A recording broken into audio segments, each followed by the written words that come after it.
तो दोस्तों स्वागत है आपका हमारे चैनल स्टडी विद गौरव पर। तो आज लेकर आए हैं हम साइंस स्पेशल 15 प्रश्न।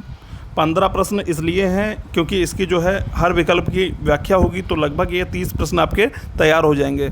तो साइंस स्पेशल इसलिए है क्योंकि जीके जीएस की श्रृंखला में साइंस के जब प्रश्न आ जाते हैं तो परीक्षार्थियों के परीक्षा हाल में पसीने छूट जाते हैं, क्योंकि प्रश्न सामान्य से ही होते हैं लेकिन पहले के पढ़े हुए होते हैं तो दिमाग से उतर जाते हैं। तो उन्हीं की प्रैक्टिस के लिए हम लेकर आए हैं आज साइंस स्पेशल एमसीक्यू। 15 प्रश्न आपको मिलेंगे और बहुत ही शानदार प्रश्न आपको मिलेंगे। तो चलिए देख लेते हैं। हार तो वह सबक है जो आपको बेहतर होने का मौका देगी। तो हार से क्या करना है, घबराना बिल्कुल भी नहीं है और ये देखना है कि कमी कहाँ पर रह गई और उसको सुधार करने के बाद में आगे की ओर बढ़ते जाना है। ठीक है, तो ये यूपी पैट और यूपी पुलिस के लिए ये साइंस के 15 स्पेशल प्रश्न। चलिए शुरुआत करते हैं पहले प्रश्न से। तो वीडियो बड़ा नहीं करना है, इस वजह से प्रश्नों को भी थोड़ा संकलन कम ही किया है। तो पहला प्रश्न है कि वायुमंडल में आर्द्रता को मापने के लिए किस यंत्र का प्रयोग किया जाता है। आर्द्रता सही लिख लीजिए। वायुमंडल में आर्द्रता को मापने के लिए किस यंत्र का प्रयोग किया जाता है, ये पहले ही जो पहला वीडियो किया था उसी में आपको बताया था। तो चलिए विकल्प देख लेते हैं। हाइग्रोमीटर, हाइड्रोमीटर, बैरोमीटर और पायरोमीटर। तो देखिए बात करें अगर आर्द्रता मापी की, तो आर्द्रता मापी के लिए आपका आ जाएगा हाइग्रोमीटर। ठीक है, ये हाइग्रोमीटर आपका आर्द्रता के लिए आ जाएगा और हाइड्रोमीटर आपका आ जाएगा आपेक्षिक घनत्व के लिए। ठीक है ना। बैरोमीटर आपका आ जाएगा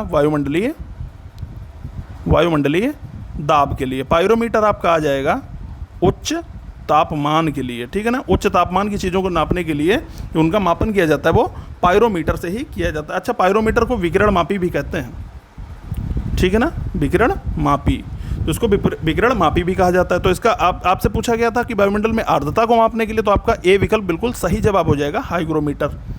अगला प्रश्न देख लेते हैं। अगला प्रश्न कह रहा है कि निम्न में से कौन सी अदिश राशि है। अदिश राशि की बात करें तो ये भी हमने आपको बताया था पहले कि जो ऐसी भौतिक राशियाँ जिनको व्यक्त करने के लिए केवल जो है परिमाण की आवश्यकता होती है। किसकी? परिमाण की आवश्यकता होती है, दिशा की नहीं होती है।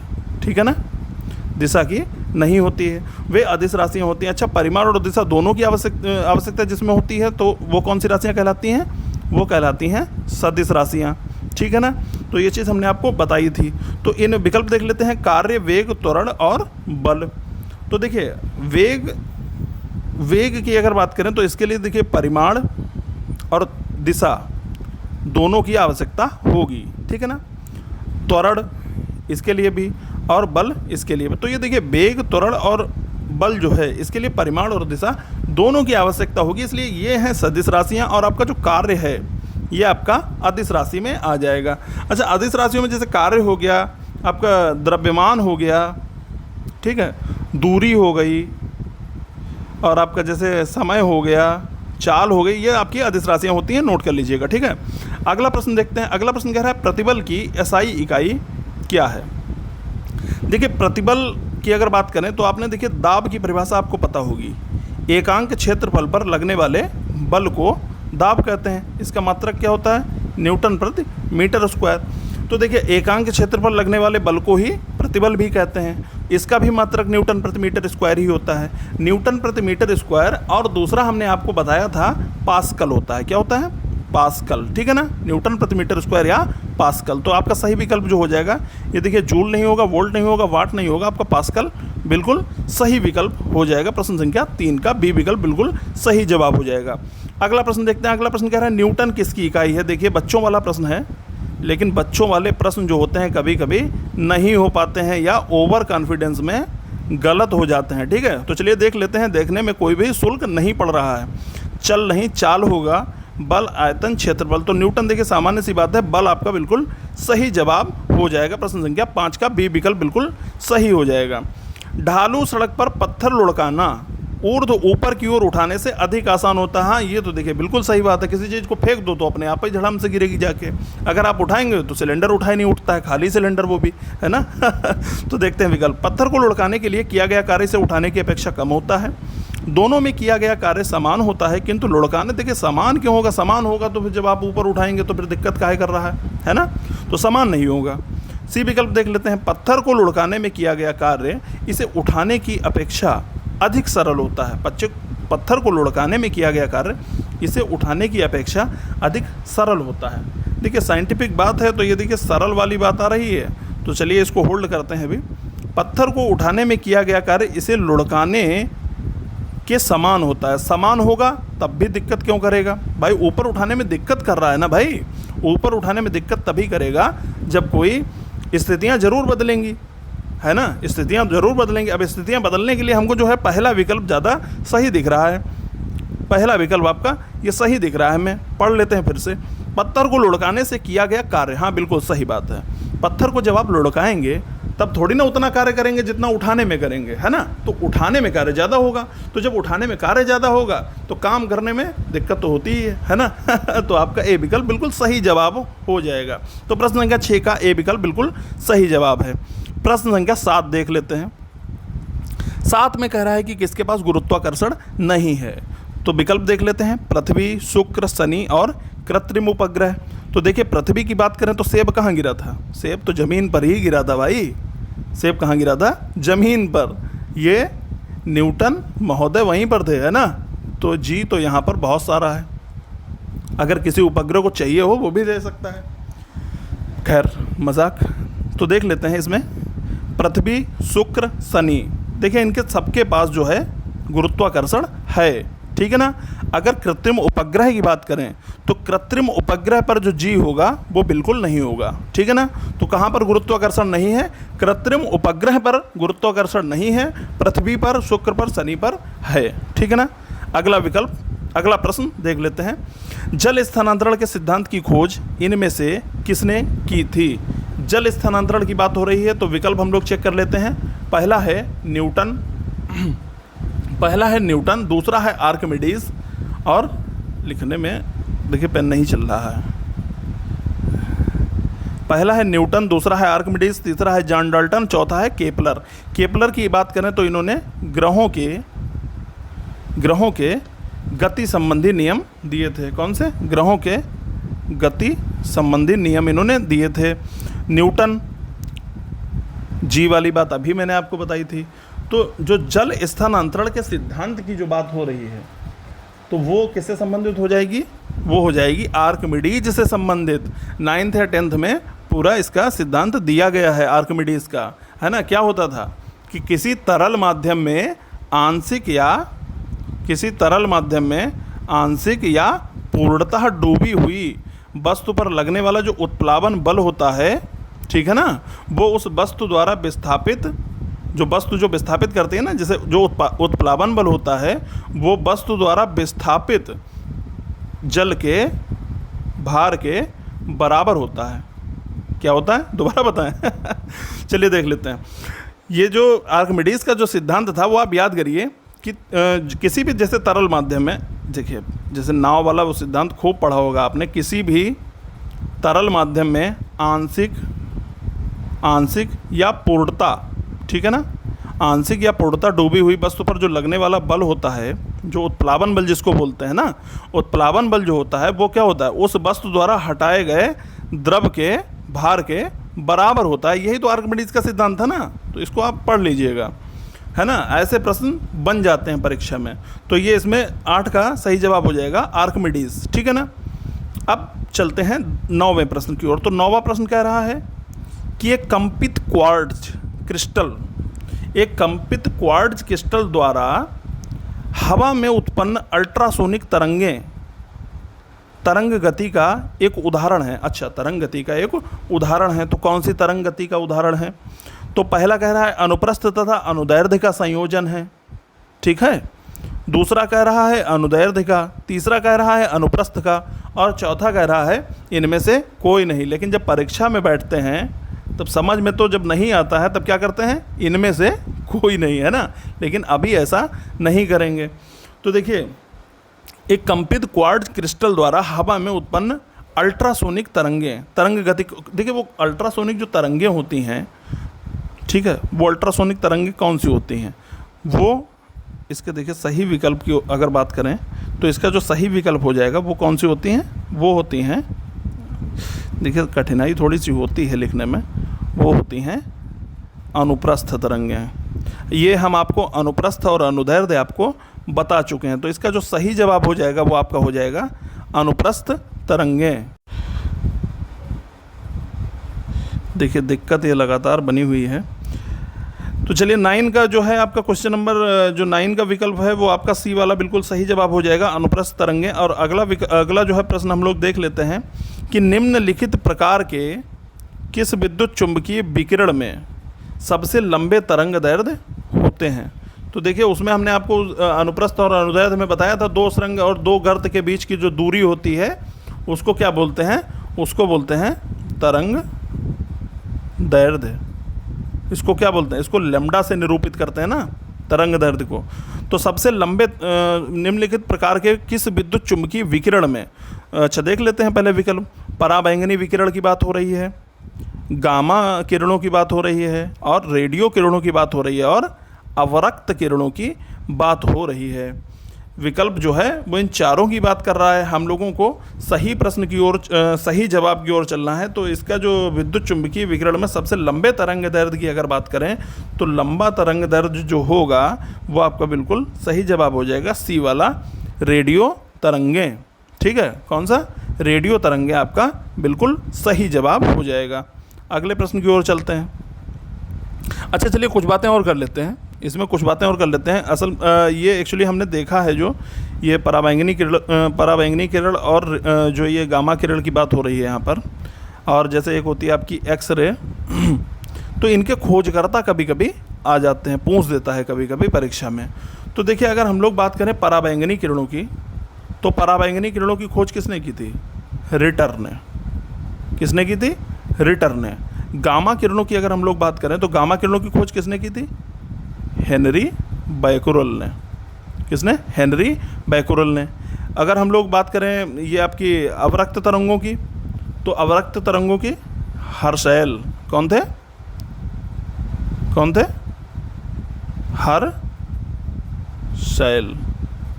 ठीक है ना, अवरक्त तरंगों के हर्शेल थे। और अगर बात करें एक्सरे की, एक्सरे आ जाता है परीक्षा में, तो इसके थे रॉन्टजन। कौन थे, रॉन्टजन थे एक्सरे के। ठीक है ना, रॉन्टजन भी लिख के आ जाता है। तो चलिए अगला प्रश्न देख लेते हैं। ये आपका क्लियर हो गया होगा, मैं ऐसी आशा करके चल रहा हूँ।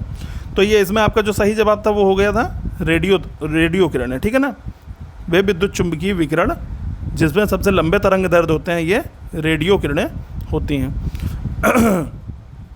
अगला प्रश्न है कि निम्नलिखित में से किसमें ध्वनि की गति सबसे तेज होती है। तो ध्वनि की गति सबसे तेज होती है, तो देख लेते हैं, निर्वात है, लोहा है, पानी है, वायु है। तो इसमें ध्वनि की गति सबसे तेज, देखिए निर्वात में तो बिल्कुल भी नहीं होती, निर्वात में बिल्कुल भी नहीं होती है। अगर देखिए ये जो अगर वायु की बात करें तो वायु में ध्वनि की गति कितनी होती है, वायु में ध्वनि की गति होती है 332 मीटर प्रति सेकंड। अगर पानी की हम लोग बात करें तो पानी में कितनी होती है, 1493 मीटर प्रति सेकंड। ये इंटर में आप लोगों ने पढ़ा होगा फिजिक्स में, है ना। वायु में कितनी होती है, 332 मीटर प्रति सेकंड। पानी में होती है 1493 मीटर प्रति सेकंड। और इसमें किसमें, लोहा की अगर बात करें तो लोहा में कभी कभी आ जाता है ठोसों में। ठीक है ना, आ जाता है कभी कभी ठोसों में। तो ठोसों में या लोहा में या धातु में, इसमें सब में सबसे अधिक होती है। तो इसमें कितनी होती है, लोहा में लोहा में होती है 5130 मीटर प्रति सेकंड। ठीक है ना, या ठोसों में अगर बात करें, ठोसों में ध्वनि की चाल कितनी होती है, तो ध्वनि की जो गति होती है वो होती है 5130 मीटर प्रति सेकंड। ठीक है ना, तो ये आपका क्लियर हो गया होगा। अगला प्रश्न, इसमें जो प्रश्न संख्या 11 में जो आपका विकल्प था वो कौन सा, लोहा बिल्कुल सही जवाब हो जाएगा। 11 का बी बिल्कुल सही जवाब हो जाएगा। अगला प्रश्न देखते हैं। अगला प्रश्न कह रहा है कि निम्नलिखित में से किस ऊष्मा अंतरण विधि से पृथ्वी को सूर्य से ऊर्जा प्राप्त होती है। ठीक है ना, किस ऊष्मा अंतरण विधि से पृथ्वी को सूर्य से ऊर्जा प्राप्त होती है। तो इसमें विकल्प देख लेते हैं। एक विकल्प कह रहा है कि विकिरण से, एक विकल्प कह रहा है कि चालन से, एक कह रहा है कि संवहन से, और इनमें से कोई नहीं। तो देखिए जो सूर्य से जो पृथ्वी पर जो ऊर्जा प्राप्त होती है वो किससे प्राप्त होती है, वो देखिए हम लोग नॉर्मल भाषा में भी कहते हैं क्या, रेडिएशन। ठीक है ना, रेडिएशन। तो इसका जो सही विकल्प होगा रेडिएशन, या हिंदी में कहें तो विकिरण, है ना, ये विकिरण आपका बिल्कुल सही जवाब। अब इसमें बात कर लेते हैं। इसमें देखिए ये दिक्कतें लगातार चल रही हैं, इसको थोड़ा सा इग्नोर जरूर कर दीजिएगा, है ना। तो इसमें मैंने सही जवाब कौन सा बताया आपको, ऊष्मा अंतरण विधि से पृथ्वी को सूर्य से ऊर्जा प्राप्त होती है, तो सूर्य से जो पृथ्वी को ऊर्जा प्राप्त होती है वो विकिरण के माध्यम से, है ना, इसको रेडिएशन भी बोलते हैं।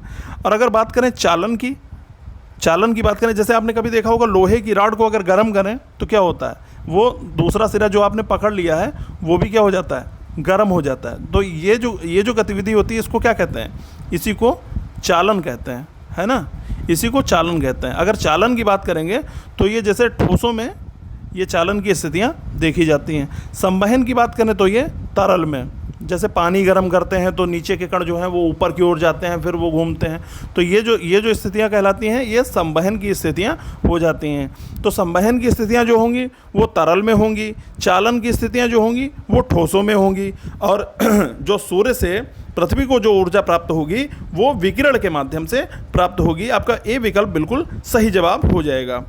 अगला प्रश्न देखते हैं। अगला प्रश्न कह रहा है कि दो कांच के गिलास एक दूसरे से चिपक जाते हैं, उन्हें कैसे अलग किया जा सकता है। मतलब एक के अंदर दूसरा, जैसे एक बड़ा सा कांच का गिलास है, एक बड़ा सा कांच का गिलास है और एक उसके अंदर छोटा सा कांच का गिलास है, तो ये दोनों क्या होंगे, चिपक जाएंगे। तो ये क्यों चिपक जाते हैं, अंदरूनी गिलास में गर्म पानी डालकर जो है उन्हें अलग किया जा सकता है। और दूसरा विकल्प देख लेते हैं, गिलासों को शीतल जल में डालकर उन्हें अलग किया जा सकता है। तीसरा विकल्प देख लेते हैं, बाहरी गिलास को गर्म पानी में डालकर उन्हें अलग किया जा सकता है, या जोरों से पीट कर। तो हमें ये सही विकल्प जो इसमें दिख रहा है वो जोरों से पीट कर, हालांकि ये गलत विकल्प रहेगा, ये सिर्फ मजाक के लिए था। तो इसमें जो आपका विकल्प सही वाला हो जाएगा वो हो जाएगा बाहरी गिलास को गर्म पानी में डालकर, ठीक है ना। बाहरी गिलास को जो हम गर्म पानी में डालेंगे तब जो दोनों गिलास हैं वो अलग अलग हो जाएंगे। जो कांच के गिलास एक दूसरे में चिपक गए थे, तो जो बाहरी वाला गिलास है उसको गर्म पानी में डाल देंगे, उससे क्या होगा, दोनों गिलास छूट जाएंगे, ठीक है ना, वो दोनों अलग अलग हो जाएंगे। तो आपका सी विकल्प बिल्कुल सही जवाब हो जाएगा। अब आपका देखते हैं प्रश्न संख्या 14 कह रहा है कि जब हरे रंग की पत्ती को लाल प्रकाश में देखा जाता है तो वह किस रंग की दिखाई देती है। तो अगर बात करें लाल रंग की, अभी आपको बता दे रहे हैं, तो अगर बात करेंगे लाल रंग की, तो लाल रंग का जो लाल रंग की अगर तरंग दैर्घ्य की बात करेंगे, ठीक है, तो लाल रंग का जो तरंग दैर्घ्य होगा वो हरे से, या जिससे स्टडी विद गौरव लिखा है इससे क्या होगा, ज़्यादा होगा। लाल रंग का जो तरंग दैर्घ्य है वो हरे रंग के तरंग दैर्घ्य से ज़्यादा होगा। अब इसमें कह रहा है कि हरे रंग की पत्ती को लाल प्रकाश में देखा जाता है, तो लाल प्रकाश का जो तरंग दैर्घ्य है वो क्या है, वो ज़्यादा है ना, वो ज़्यादा है। तो लाल प्रकाश क्या करेगा, लाल प्रकाश हरे रंग की वस्तु को टकराने पर क्या करेगा, उसका लाल रंग अवशोषित हो जाएगा ना, जो उसका लाल रंग होगा वो क्या हो जाएगा, वो अवशोषित हो जाएगा, ठीक है ना। और फिर क्या होगा, और फिर ये होगा कि जो उसका जो लाइट होगा, जो उसका कलर है वो बहुत कम, जो है इसमें जगह नहीं बची है, वो बहुत कम प्रदर्शित होगा, ठीक है ना। जो उसमें लाइट, जब लाइट कम हो जाएगी ना, लाइट कम हो जाएगी तब वो बहुत कम प्रदर्शित होगा। तो इसमें क्या कह रहा है, जब हरे रंग की पत्ती को लाल प्रकाश में देखा जाता है तो वो कैसा दिखेगा, काला दिखेगा कि नीला दिखेगा। जब लाइट कम हो जाएगी तो कैसा दिखेगा, देखिए सीधा सा जवाब हो जाएगा, काला दिखेगा। कैसा दिखेगा, काला दिखेगा। ये घटना क्यों होती है, क्योंकि लाल रंग का तरंग दैर्घ्य जो है वो हरे रंग की तुलना में अधिक लंबा होता है। जो इसका, जैसे लैम्डा की बात करें तरंग दैर्घ्य की, तो लाल रंग का जो तरंग दैर्घ्य है वो हरे रंग से ज़्यादा होता है, ठीक है ना। तो इसमें क्या हो जाएगा, आपका काला वाला विकल्प, जो आपका विकल्प 1 है, ए विकल्प जो है वो आपका बिल्कुल सही जवाब हो जाएगा। अगले प्रश्न की तरफ देखते हैं, और ये अंतिम प्रश्न होगा आज का, 15वां प्रश्न, क्योंकि आज की श्रृंखला में सिर्फ 15 प्रश्न ही थे। तो अगला प्रश्न ये लास्ट अंतिम 15 देखते हैं। इसमें कह रहा है कि एक माध्यम से दूसरे माध्यम में तिरछी यात्रा करते समय प्रकाश के विक्षेपित होने की घटना किस नाम से जानी जाती है। एक माध्यम से जैसे एक माध्यम है कोई, इसको अगर हम लोग ऐसे ही भी बना लें, ठीक है। तो अगर एक माध्यम से ये प्रकाश जा रहा है और ये दूसरे माध्यम में तिरछी यात्रा करते समय प्रकाश के विक्षेपित होने की घटना के बारे में पूछ रहा है, तो विकल्प कह रहा है कि अभिसरण होगा या परावर्तन होगा या प्रकीर्णन होगा या अपवर्तन होगा। देखिए अपवर्तन अगर पढ़ा होगा तो ये साफ साफ अपवर्तन की परिभाषा ही लिखी है। अपवर्तन में क्या होता है कि एक माध्यम से दूसरे माध्यम में तिरछी यात्रा करते समय प्रकाश जो होता है वो विक्षेपित हो जाता है ना। या आपने एक चीज़ और पढ़ी होगी, आपको कुछ याद दिलाते हैं। आपने जैसे पढ़ा होगा कि याद करते हैं कि जैसे किन्हीं दो माध्यमों के लिए आपतन कोण की ज्या, किसकी? आपतन कोण की ज्या, या इसको कहें साइन, ठीक है। आपतन कोण की ज्या और अपवर्तन कोण की ज्या, आपतन कोण की ज्या और अपवर्तन कोण की ज्या का अनुपात क्या होता है? स्नेल।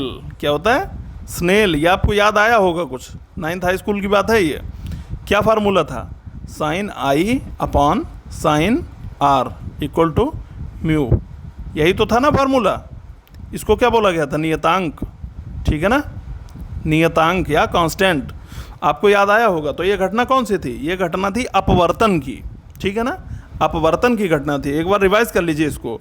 एक माध्यम से दूसरे माध्यम में तिरछी यात्रा करते समय प्रकाश के विक्षेपित होने की घटना, ठीक है ना। जब प्रकाश विक्षेपित हो जाएगा उस घटना को क्या कहेंगे? अपवर्तन, ठीक है ना। क्या कहेंगे उसको?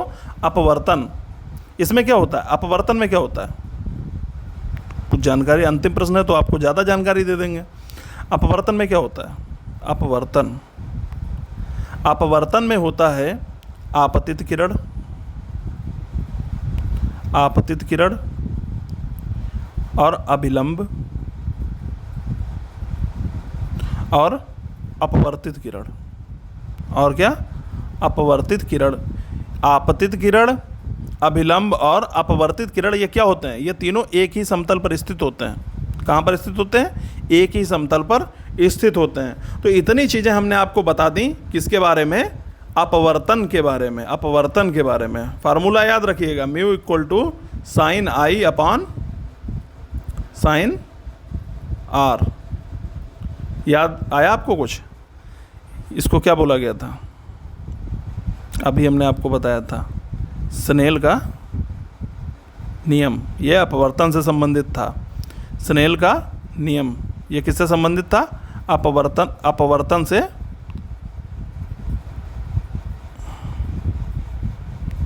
ये देखिए, यह अपवर्तन से संबंधित था। तो आपका जो अंतिम प्रश्न था, प्रश्न संख्या 15, इसका सही जवाब हो गया आपका अपवर्तन। डी विकल्प आपका बिल्कुल सही जवाब हो गया। तो ये थे हमारे 15 महत्वपूर्ण प्रश्न विज्ञान के, जो कि बहुत ही महत्वपूर्ण रहेंगे आपके लिए यूपी पैट और यूपी पुलिस कांस्टेबल के लिए बहुत ही महत्वपूर्ण साबित होने वाले हैं। और ऐसे ही हम विज्ञान के जो है 15 या 20 प्रश्न आपके लिए लाते रहेंगे, जो कि आपके लिए बहुत ही मददगार साबित होंगे परीक्षा में। और अगर वीडियो पसंद आए तो वीडियो को लाइक ज़रूर करिएगा, दोस्तों तक शेयर ज़रूर करिएगा और हमारे चैनल को सब्सक्राइब ज़रूर कर लीजिए और दोस्तों तक ज़रूर पहुँचाइए। और अगर आप सब्सक्राइब करवाएंगे, अगर अपने दोस्तों तक वीडियो शेयर करेंगे, इससे क्या होगा? इससे हमें मोटिवेशन मिलेगा। और जब मोटिवेशन मिलेगा तो हमें इंतज़ार भी तो रहेगा ना, आपको भी इंतज़ार रहेगा हमारे वीडियो का। और हम भी कोशिश करेंगे कि अच्छे से अच्छे प्रश्नों का संकलन आप तक पहुंचाया जाए, है ना। अच्छे से अच्छे प्रश्नों का संकलन आप तक पहुंचाया जाए। मेरी कोशिश हमेशा यही रहेगी कि बहुत ही महत्वपूर्ण प्रश्नों को आप तक हम जरूर पहुंचाएंगे, जो कि परीक्षा में आपके लिए बहुत ही मददगार साबित होंगे। ऐसी हम आशा करके चलते हैं कि जो भी आपको प्रश्न मिलेंगे वो बहुत ही महत्वपूर्ण प्रश्न मिलेंगे। तो सपोर्ट जरूर करिए मित्रों, और ये जो वीडियो है इनको शेयर करिए और लाइक शेयर सब्सक्राइब जरूर करिए। मैं बार बार ये बात आपसे कह रहा हूँ। तो मिलते हैं अगले वीडियो में। नमस्कार।